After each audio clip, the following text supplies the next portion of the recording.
Hello friends, welcome to my YouTube channel hello educator. जैसा कि हम लोग स्पेशल एजुकेशन में आरपीडब्ल्यूडी एक्ट पढ़ रहे हैं, जिसमें से ऑलमोस्ट डिसेबिलिटियां हो चुकी हैं, कुछ डिसेबिलिटीज़ बची हुई हैं, उस पर हम लोग चर्चा कर रहे हैं। तो हम लोग इंटेलेक्चुअल डिसेबिलिटी पढ़ रहे थे, जिसके अंतर्गत दो डिसेबिलिटीज़ को रखा गया है। पहला है स्पेसिफिक लर्निंग डिसेबिलिटी, जिस पर हम लोगों ने कल बहुत अच्छे से चर्चा की थी। तो वहाँ से एक क्वेश्चन एग्ज़ाम में देखने के लिए मिलता है।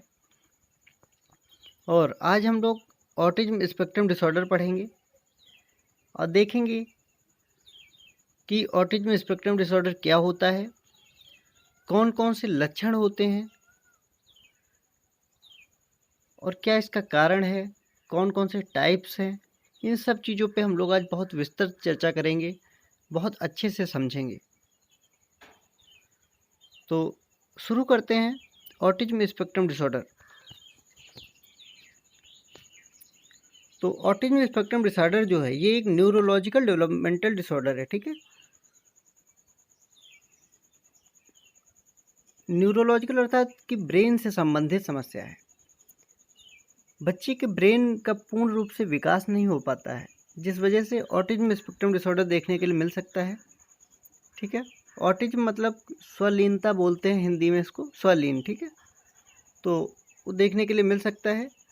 और यहाँ पे देखा जाता है कि ऐसे बच्चे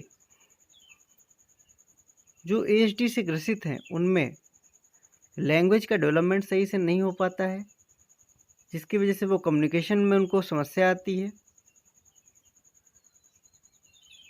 सोशल नहीं हो पाते हैं बच्चे और स्वयं को जो है आइसोलेट कर लेते हैं, एक अलग अपनी दुनिया में खोए रहते हैं।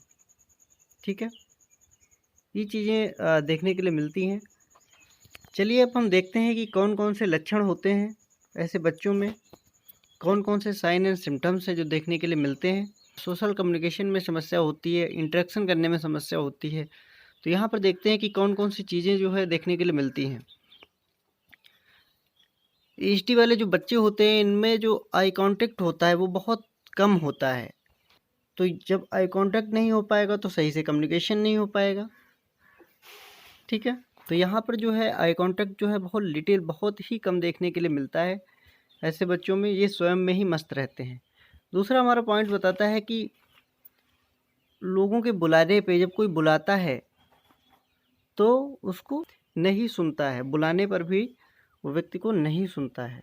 अभी जो नॉर्मल बच्चे होते हैं उनको यदि बुलाया जाए तो तुरंत दौड़ के चले आते हैं, लेकिन जो एएसडी से ग्रसित बालक हैं उनको बुलाने पे वो इतनी जल्दी जो है रिस्पॉन्स नहीं देते हैं। ठीक है, फिर तीसरा पॉइंट हमारा है कि जब ऐसे बच्चे किसी खिलौने के साथ खेल रहे होते हैं, उनको काफ़ी आनंद आता है। ठीक है, अच्छा लगता है। तो जो नॉर्मल बच्चा होता है वो आता है, बताता है कि पापा हमें ये ऐसे खेला, ऐसे किया, ये हमें डॉल चाहिए, जाता है दुकान पे कि हाँ इस तरीके की डॉल चाहिए, हमें दूसरी भी चाहिए। ठीक है, लेकिन जो एएसडी से ग्रसित बच्चे हैं वो उनमें ये समस्या देखने को मिलती है, वो ये सब चीज़ें नहीं कर पाते हैं। ठीक है, और जो बाकी जो जेस्चर पोस्चर होते हैं, जैसे कि हमें दूध चाहिए, ठीक है, या फिर हमें गोद में उठा लो, तो उसके लिए बच्चा हाथ आगे बढ़ाता है जो नॉर्मल बच्चा होता है। लेकिन जो एएसडी से ग्रसित बालक हैं वो उसमें ये सब चीज़ें नहीं देखने के लिए मिलती हैं, या फिर देखने के लिए मिलती भी हैं तो कम देखने के लिए मिलती हैं। ठीक है, और फिर आगे क्या है कि किसी के बुलाने पे वो बच्चे जो होते हैं उसको रिस्पॉन्स देने में जो होते हैं फेल हो जाते हैं। ठीक है, वो सही से रिस्पॉन्स नहीं दे पाते हैं, या उसके नाम से भी बुलाया जाए तब भी वो जो होता है रिस्पॉन्स नहीं दे पाते हैं। ठीक है, और फिर आगे क्या देखने के लिए मिलता है कि कन्वर्सेशन करने में समान रूप से कन्वर्सेशन करने में उनको समस्या होती है, मतलब लगातार कन्वर्सेशन नहीं कर पाते हैं, बहुत कम ही कन्वर्सेशन कर पाते हैं। तो वहाँ पर ये चीज़ देखने के लिए मिलती है। और आगे देखते हैं, यदि बच्चों में कोई बच्चों का कोई फेवरेट टॉपिक है, ठीक है, कोई फेवरेट सब्जेक्ट है, उस पर वो लगातार बात करते रहते हैं, बहुत इंटरेस्ट दिखाते हैं बात करने में। ठीक है, और वो ये चीज़ नहीं देखते हैं कि जो बैठा हुआ है जिससे बातचीत कर रहे हैं उसका इंटरेस्ट है या नहीं है। ठीक है, या यदि वो कोई चीज़ बोलना चाह रहा है तो उसको बोलने का मौका भी नहीं देते हैं, अर्थात ये अपनी बात ही कहते रहते हैं लगातार। ठीक है, फिर आगे हमें ये देखने के लिए मिलता है कि ये जब बात कहते हैं तो उनका जो फेशियल एक्सप्रेशन होता है, जैसे हम लोग कोई बात कहते हैं तो हमारे जो हाथों का मूवमेंट है, फेशियल एक्सप्रेशन है, सब चीज़ का जो होता है एक मैच होता है। ठीक है, लेकिन एचडी से ग्रसित बालकों में ये देखा गया है कि ये जब बात करते हैं तो उनका फेशियल एक्सप्रेशन अलग होता है, हाथों का मूवमेंट अलग होता है। ठीक है, तो वो मैच नहीं करता है। फिर क्या आता है कि इनका जो टोन है, ठीक है, वॉइस का जो टोन है वो बहुत अजीब तरीके से होता है, अर्थात कोई ऐसा लगेगा कि कोई रोबोट बोल रहा है। कभी कभी ये लगेगा कि बच्चा जो होता है गाना गा रहा है। ठीक, जैसे नॉर्मल बच्चे का होता है उस तरीके का टोन वहाँ पर बच्चों में नहीं देखने के लिए मिलता है। वो बच्चे जैसे गाना गा रहे हैं इस तरीके से जो होता है कम्युनिकेट करते हैं, या कोई रोबोट बोल रहा है इस तरीके से कम्युनिकेट करते हैं। ठीक है, और दूसरे के पॉइंट ऑफ व्यू को नहीं समझ पाते हैं, अंडरस्टैंड नहीं कर पाते हैं। कोई भी व्यक्ति कोई चीज़ बोल रहा है या कहने की कोशिश कर रहा है तो वो ये चीज़ नहीं हो पाता है। जैसे हम लोग कोई मूवी देख रहे होते हैं, वहाँ पे यदि किसी के चोट लग जाती है तो हमें भी एहसास होता है उस चीज़ का कि हाँ चोट लग गई है। ठीक है, लेकिन एएसडी वाले जो बच्चे होते हैं इनको ये एहसास नहीं हो पाता है। ठीक है, आगे चलते हैं हम। अब हम देखते हैं कि रिपीटेटिव बिहेवियर में कौन कौन सी चीज़ें इंक्लूड होती हैं। ठीक है, इस पर हम लोग चर्चा करेंगे। तो रिपीटेटिव बिहेवियर में कभी कभी बहुत अजीब सा इनका बिहेवियर रहता है। ये देखा जाता है कि कोई यदि व्यक्ति आया है, मान लीजिए आप ही हैं, आप बच्चे से पूछ रहे हैं कि आपका नाम क्या है, तो बच्चा भी सेम वही जवाब देता है कि आपका नाम क्या है। आप पूछेंगे हेलो आप कैसे हैं, बच्चा भी यही बोलेगा हेलो आप कैसे हैं। ठीक है, तो ये जो बिहेवियर होता है इसको क्या बोलते हैं, इकोलालिया। ठीक है, तो इस बिहेवियर को इकोलालिया बोलते हैं। जो इस तरीके से बिहेवियर देखा जाता है जिसमें से जो वर्ड होते हैं उसको बच्चा रिपीट करता है, फ्रेज को रिपीट करता है। ठीक है, फिर दूसरा हमारा पॉइंट आता है कि इन बच्चों में कुछ सर्टेन टॉपिक पे जो होता है बहुत इंटरेस्ट होता है। ठीक है, जैसे कोई नंबर हो गया या कोई फैक्ट हो गया, बहुत अच्छे से उसको डिटेल से याद होगा। ठीक है, और कोई यदि मूवी हो गई तो कोई कोई मूवी में ऐसे बच्चे जो होते हैं बहुत इंटरेस्ट लेते हैं। ठीक है, उसको बार बार देखते हैं। फिर आगे हमारा पॉइंट आता है कि ये जो बच्चे होते हैं इनका एक रूटीन फिक्स होता है। अगर उस रूटीन में कोई हम चेंजिंग कर देते हैं तो ये अपसेट हो जाते हैं, इनको प्रॉब्लम होती है।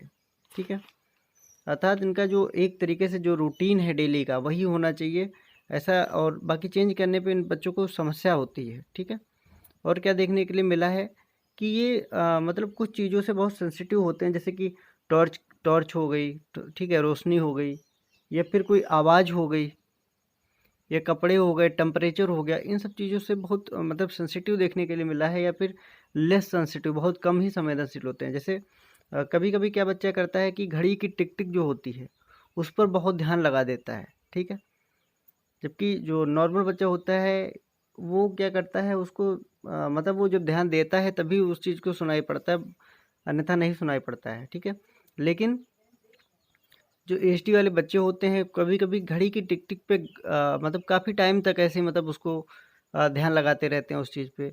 और कभी कभी क्या होता है कि पीछे पटाखा भी अगर फूट गया है तब भी उस पर ध्यान नहीं देंगे। तो ये चीज़ें यहाँ पर देखी गई हैं कि कभी कभी बहुत ज़्यादा ही मतलब ध्यान दे देते हैं, कभी कभी नहीं ध्यान देते हैं उस चीज़ पे। ठीक है, तो और आगे देखते हैं क्या है कि मूविंग ऑब्जेक्ट है। ठीक है, जो घूम घूम रहा है उस पर जो होता है ऐसे बच्चों पे का ध्यान जो है रहता है। ठीक है, तो ये चीज़ देखी गई है। और क्या देखेंगे कि जो ऐसे एचडी से ग्रसित बच्चे हैं उनमें जो होता है स्लीप प्रॉब्लम देखने के लिए मिलती है, इरिटेबिलिटी भी देखने के लिए मिलती है कि बहुत जल्दी अपसेट हो जाते हैं बच्चे। ठीक है, लेकिन इन सब के बावजूद ऐसे बच्चों में बहुत सारी स्ट्रेंथ भी पाई जाती है। ठीक है, बहुत सारे एरिया में ये काफ़ी अच्छे होते हैं, जिसमें से मैथ हो गया, साइंस हो गया, म्यूजिक हो गया, आर्ट हो गया। ठीक है, इन फील्ड में जो होता है ये ऐसे बच्चे जो होते हैं काफ़ी अच्छे होते हैं। ठीक है, और जो एचडी वाले बच्चे होते हैं ये किसी भी इन्फॉर्मेशन को या किसी कोई घटना है, ठीक है, या कोई कहानी है, उस चीज़ को ये लोग काफ़ी लंबे समय तक याद रख सकते हैं। इनकी जो मेमोरी पावर होती है वो बड़ी अच्छी होती है, ठीक है। तो इन लोगों का जो याद करने की क्षमता होती है वो अच्छी होती है, तो ये लोग याद कर सकते हैं किसी भी फैक्ट को और काफ़ी लंबे समय तक याद कर सकते हैं। और क्या देखा मिलता है कि इनका जो विजुअल और ऑडिटरी जो होता है, अर्थात जो आँखों से देखने की क्षमता होती है या कानों को सुनने की, वो बहुत ही तो स्ट्रांग होती है। वो किसी भी चीज़ को बहुत अच्छे से जो होता है ऑब्जर्व करके सीख सकते हैं। अब हम चलेंगे देखेंगे कि ऑटिज्म के कौन कौन से टाइप्स हैं। अब हम टाइप्स पे चर्चा करेंगे। पहला जो है एस्पर्जर सिंड्रोम। एस्पर्जर सिंड्रोम में क्या होता है कि बच्चा जो होता है इंटेलिजेंट हो सकता है, ठीक है। ऐसे बच्चे डेली वर्क भी कर सकते हैं, परंतु समाज में घुलने मिलने में उनको समस्या होती है। जो एक्सप्रेशन होता है वो भी फ्यू होता है, अर्थात कम होता है, ठीक है। जब बातचीत करते हैं तो मतलब चेहरे का हाव भाव हो गया, हमारे हाथों का हाथ हो गए, वो सब जो होता है एक सही ढंग से होना चाहिए, तरीके से होना चाहिए। वो चीज़ें यहाँ पे कम देखने के लिए मिलती हैं। दूसरा पॉइंट हमारा आता है परवेशिव सिंड्रोम। तो यहाँ पर क्या देखने को मिलता है कि बच्चा जो होता है ये डेवलपमेंट में इसका डिले देखने को मिलता है। और डेवलपमेंट में कौन सा कि कम्युनिकेशन में समस्या आती है और सोशल डेवलपमेंट में समस्या आती है। और इस परवेशिव सिंड्रोम वाले बच्चे जो होते हैं उनकी इमेजिनेशन पावर जो होती है वो कम होती है, ठीक है। फिर तीसरा हमारा पॉइंट आता है ऑटिस्टिक डिसऑर्डर। ये क्या होता है, इसको जो होता है ऑटिस्टिक डिसऑर्डर को कनर सिंड्रोम भी बोलते हैं। तो KANNERS कनर सिंड्रोम भी बोलते हैं। ये सीवियर टाइप का डिसऑर्डर है, ठीक है। तो यहाँ पे ज़्यादा प्रॉब्लम देखने के लिए मिल सकती है। यहाँ पर बच्चों में कम्युनिकेशन की समस्या देखने के लिए मिलती है, ठीक है। इंटेलेक्चुअल स्किल में भी प्रॉब्लम देखने के मिल सकती है। और जो ऑटिस्टिक डिसऑर्डर वाले बच्चे हैं यहाँ पर साउंड से समस्या हो सकती है, या टच करने से एकदम मतलब डर जाते हैं एकदम टच करने पे, ठीक है। या लाइट के प्रति बहुत ज़्यादा सेंसिटिव होते हैं, संवेदनशील होते हैं, ठीक है। आई कांटेक्ट इन बच्चों का कम होता है, बुलाने पर रिस्पांस जो होता है नहीं देते हैं। फिर चौथा नंबर आता है रेट सिंड्रोम। रेट सिंड्रोम सिर्फ ओनली गर्ल्स में होता है, ठीक है। इनमें क्या होता है कि हाथों का जो मूवमेंट होता है वहाँ पे समस्या देखने के लिए मिल सकती है कि हाथों का मूवमेंट सही तरीके से नहीं हो रहा है। और ऐसे बच्चे जो होता है MR भी हो सकते हैं, अर्थात इंटेलेक्चुअल डिसेबल्ड भी हो सकते हैं, ठीक है। और यहाँ पर देखने के लिए मिलता है कि बच्चों में ग्रोथ जो है वो डिले हो रही है, ठीक है। फिर पांचवा पॉइंट आता है हमारा चाइल्डहुड डिसइंटीग्रेटिव सिंड्रोम। ये जो होता है यहाँ पर बच्चे में 2 साल तक नॉर्मल डेवलपमेंट होता है। और इनमें समस्या क्या देखने के लिए मिलती है कि 2 साल के बाद ये भूल जाते हैं कि हमने पहले वाली जो पीरियड था वहाँ पर क्या सीखा है, ठीक है। अर्थात ये भूल जाते हैं कि पहले हमने क्या सीखा है, और बार बार रिपीट करते हैं किसी भी बिहेवियर को। जैसे हमने कोई कार्य कर रहे हैं तो उसको फिर से करेंगे, तो ये बार बार एक ही कार्य को करते रहते हैं। और सेल्फ केयर भी भूल जाते हैं, अर्थात कि खाना खाना भूल गए, ठीक है, या पानी पीना भूल गए, नहाना भूल जाते हैं। तो यहाँ पे ऐसी चीज़ें देखने के लिए मिलती हैं चाइल्डहुड डिसइंटीग्रेटिव सिंड्रोम में, कि बच्चे जो होता है उसमें भूलने की समस्या देखने के लिए मिलती है, ठीक है। तो एक बार और समझ लेते हैं। एस्पर्जर सिंड्रोम जो होता है, ये बच्चे जो होते हैं इंटेलिजेंट हो सकते हैं, ठीक है। जैसे हमने पढ़ा था कि बच्चा जो होता है मैथ में हो सकता है इंटेलिजेंट, म्यूजिक में हो सकता है, ठीक है। तो एस्पर्जर सिंड्रोम में भी वही है कि इंटेलिजेंट हो सकते हैं। और ये ऐसे बच्चे जो होते हैं डेली वर्क भी अपने अच्छे से कर सकते हैं, परंतु उनको समस्या जो होती है वो सोशली मतलब घुलने मिलने में प्रॉब्लम है, ठीक है। और परवेशिव सिंड्रोम है, यहाँ पर मतलब डेवलपमेंट में समस्या आ रही है, डेवलपमेंट डिले है इसका, सोशल डेवलपमेंट डिले है, कम्युनिकेशन डिले है, ठीक है।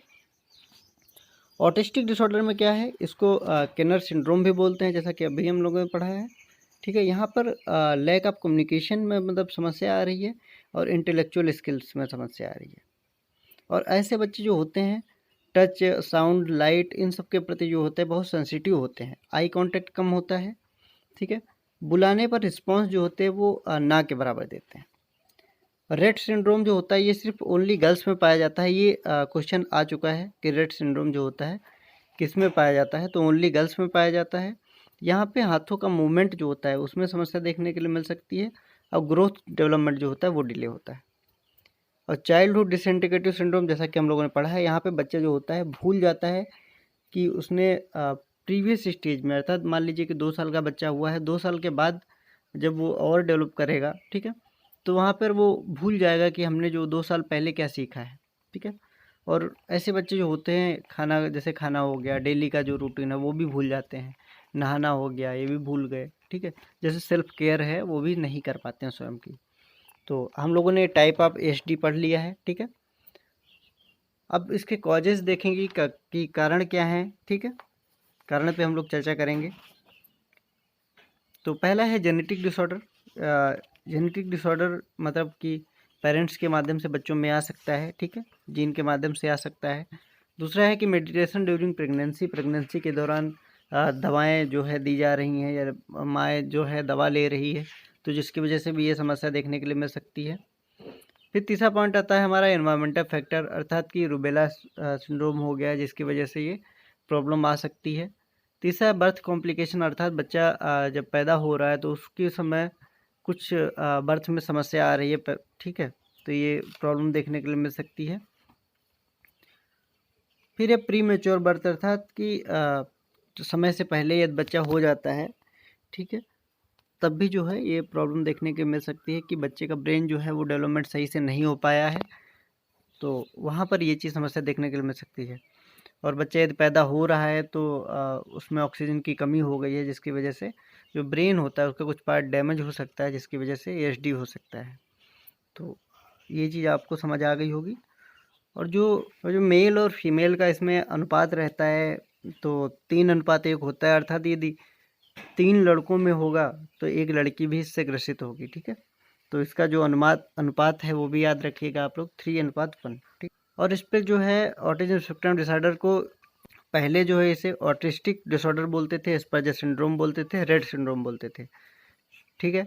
लेकिन अब जो है इसको ऑटिज्म स्पेक्ट्रम डिसऑर्डर बोलते हैं। और इस पर जो है मूवियाँ भी बनाई गई हैं, माय नेम इज़ खान बनाई गई है, बर्फ़ी भी है, ठीक है। तो ये 2 मूवियाँ हैं, उसको आप लोग देखिएगा, वहाँ से आप लोगों को और अच्छे से जो है कॉन्सेप्ट जो है डेवलप होगा, चीज़ों को आप समझेंगे। जब ट्रीटमेंट की बात करते हैं तो ट्रीटमेंट में क्या हो सकता है कि ऑक्यूपेशनल थेरेपी दे सकते हैं, या फिर बच्चों को बिहेवियरल कम्युनिकेशन थेरेपी दे सकते हैं, स्पीच थेरेपी दे सकते हैं, ठीक है, एजुकेशनल थेरेपी दे सकते हैं, मेडिकेशन हो गया, फैमिली को इसके प्रति जागरूक कर सकते हैं कि किस तरीके से ऐसे बच्चों के साथ बर्ताव किया जाए, व्यवहार किया जाए, ठीक है। तो ये सारी चीज़ें कर सकते हैं। आशा है आपको ये वीडियो पसंद आया होगा, और यदि वीडियो पसंद आया है तो उसको लाइक करिएगा, कमेंट करके अवश्य बताएं। और यदि आप चैनल पे नए हैं तो चैनल को अवश्य सब्सक्राइब कर लीजिएगा। मिलते हैं हम लोग नेक्स्ट वीडियो में। Thank you so much.